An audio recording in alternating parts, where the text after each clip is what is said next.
আপুনি জানেনে মৃত্যুৰ পিছত আপোনাৰ পৰৱৰ্তী জন্ম কি হ'ব?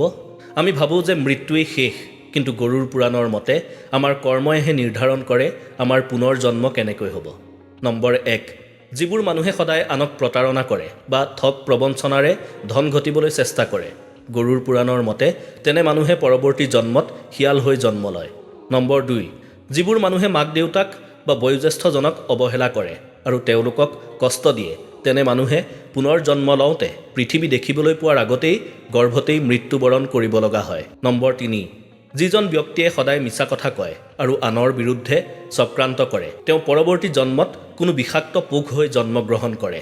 নম্বৰ 4, যি ব্যক্তিয়ে সদায় অসহায় মানুহক সহায় কৰে আৰু সৎ পথেৰে জীৱন পাৰ কৰে, তেওঁৰ আত্মাইহে পুনৰ এজন উত্তম মানুহ হিচাপে জন্ম লৈ সুখ শান্তিৰে এই পৃথিৱীত জীৱন কটাব পাৰে।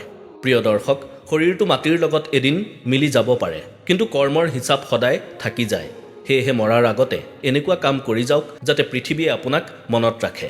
যেনে কৰ্ম তেনে ফল, এই কথা যদি আপুনিও বিশ্বাস কৰে তেন্তে ভিডিঅ'টো এতিয়াই শ্বেয়াৰ কৰক।